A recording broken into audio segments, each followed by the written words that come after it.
Welcome, 7 Days of Wisdom, episode 21, week 21, Sunday, March 27, Easter Sunday, 3:52 p.m. Eastern Time. I'm your host, Aquaus Kelley, and this week we will be discussing victimization, valuing our dreams, and hop into the quotes of the week. So, on Tuesday, I posted up a video with Tim's story.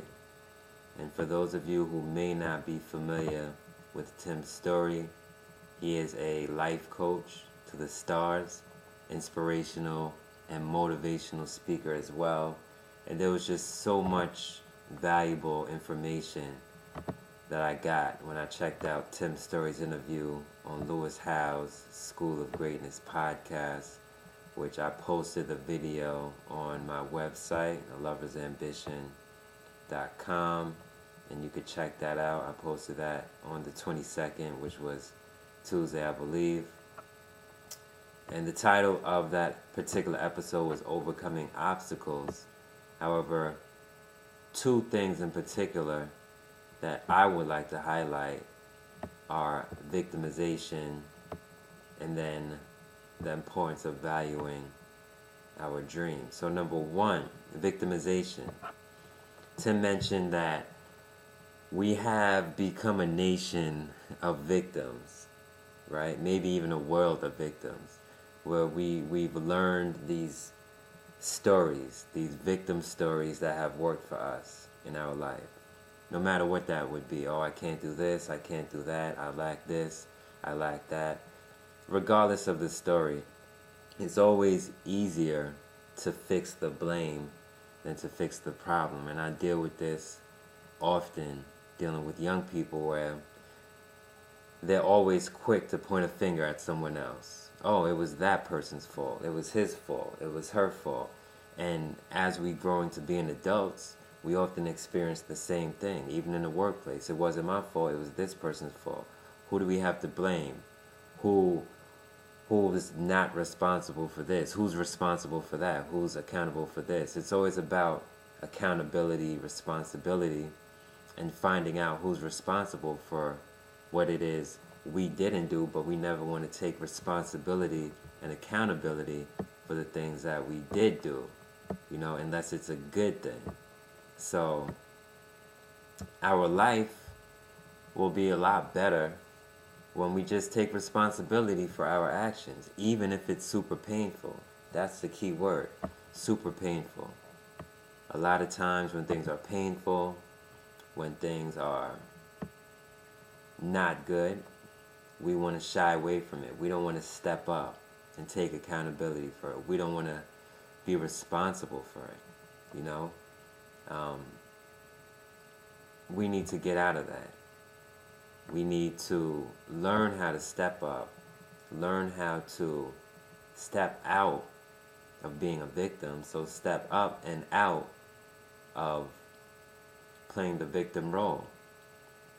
Just take responsibility. It's up to us to take responsibility for our actions and hold ourselves accountable for the things that we do.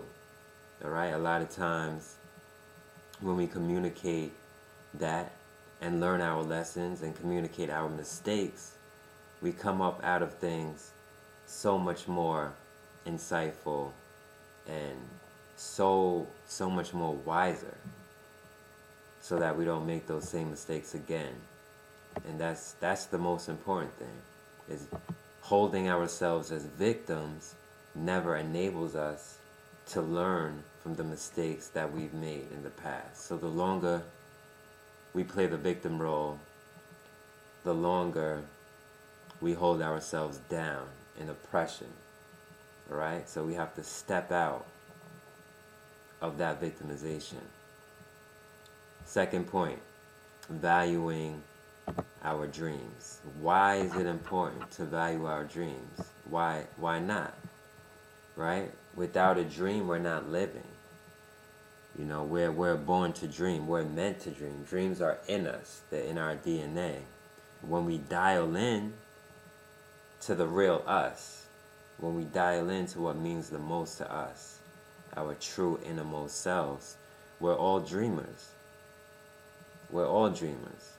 Dreaming allows us to raise our ceiling in regards to reaching our highest potential. That's what dreaming does. Dreaming gives us visions of the things that we are meant to do, we are meant to achieve. You know, it's our inner drive, it's our ambition, it's our lover's ambition, right? That determination to succeed at whatever it is we love to do in life. Dreams are the North Star of what it is we may be sent here to this earth to do and accomplish and achieve, our purpose, our calling, our mission. You know, dreams are our navigation, our GPS towards achieving that. So let's really dial in and value our dreams, value the things that are sent to us, value the messages that are sent to us, value the signals that are sent to us, value the signs that come to us, and really take that seriously. You know, really tap into our intuition and listen. Stop, look, and listen. And that's another thing that Tim mentioned in his interview with Lewis, is it's important that we prepare ourselves to absorb life at its fullest. The only way to do that is to stop, look, and listen. We have to be in the moment. We have to be mindful. You know, we need to stop what we're doing, look around, where are we? Listen to our surroundings. It's important that we're fully present, fully living, and fully alive in order to reach our highest potential. So that pretty much covers the points I wanted to hit for the week: victimization and valuing our dreams. Next, we're going to hop into the quotes of the week. Quotes we love, hashtag quotes we love. And we have a lot this week. The first one is from Tim's story. In fact, the first, let's see. Actually, the first one is going to be from Monday, the 21st, Richard Branson. A good leader should evoke inspiration, not fear. I'm a heavy believer in that. Good leaders don't lead with fear. Good leaders lead with inspiration, encouragement, empowerment. Good leaders motivate. Good leaders inspire. So good leaders should evoke inspiration, not fear. Richard Branson. Second one, dreaming allows us to raise our ceiling in regards to reaching our highest potential. That's from Tim's story. Third one, when we feed our faith, we starve our doubt. When we feed our faith, we starve our doubt. So let's feed our faith on a constant, consistent basis and leave less room, if not no room, for doubt. All right? Well, we're always going to have some amount of doubt. I guess it's a healthy thing. But let's definitely focus on feeding our faith and starving our doubt. That's from Tim's story. The fourth one, there's a difference. This is very important. There's a difference between a good idea and a God idea. When he said that, I'm like, wow, that's amazing. So there's a difference between a good idea and a God idea. There are many good ideas, not too many God ideas. So follow that God idea. If you have the privilege of receiving that message, receiving that God idea, you better follow it. Follow it. Next one, divorce is divided force. Divorce is divided force. When you think of it, a partnership, a marriage, a bond is the unity of forces, right? A good partnership complements. It's a complementary union, and the forces come together. So divorce is divided force. You know, that's something that stuck out to me that he mentioned. The next one from Tim's story, again, we may not be what we want to be, but thank God we are not what we used to be. So we may not be what we want to be yet, But thank God we're not what we used to be. It's all about evolution. It's all about progress. It's all about becoming better, one step at a time. So let's remain patient, and let's continue stepping forward. That's Tim's story. That quote's from Tuesday the 22nd. The next one again from Tim's story. Greatness is to manifest in utmost life. Greatness is to manifest in utmost life. Number 8. The number 8 quote of the week. Part of knowing our strengths and understanding our weaknesses is making a commitment to growth. This one's from Tony Dungy, the mental leader. Number 9.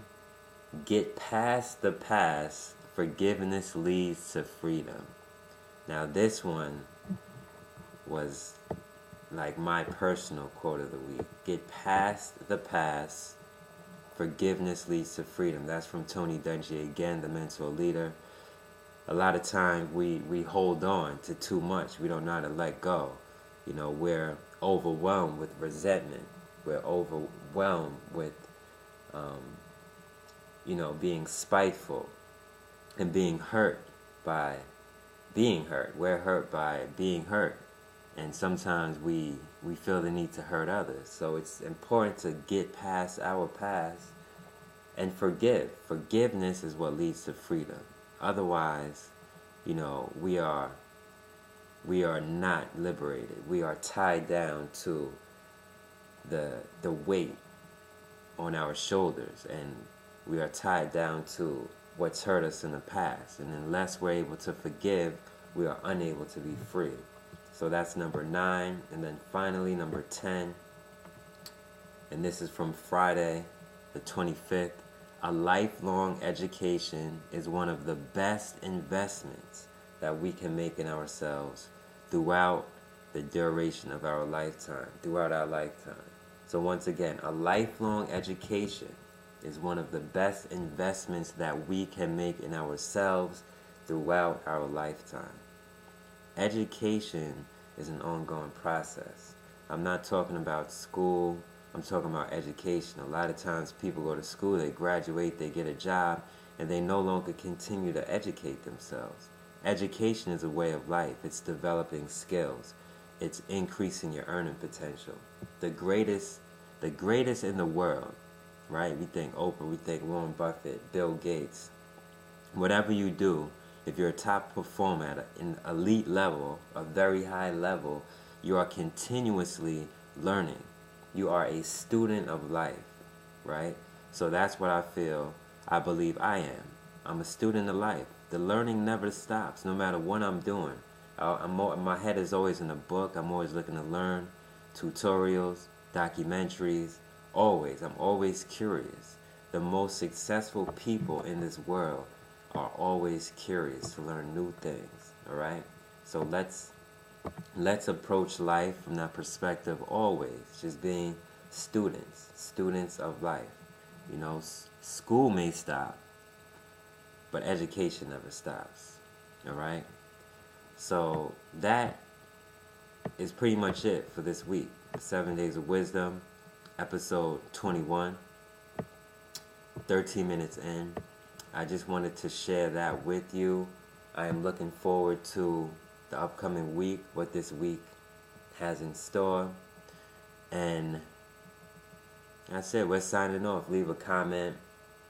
Let me know what you think. If you have any questions, shoot it my way. Once again, 7 Days of Wisdom, Sunday, 4:06 p.m., March 27. I'm Aquaus Kelley, and we're signing off. A Lover's Ambition Lifestyle Group. Peace.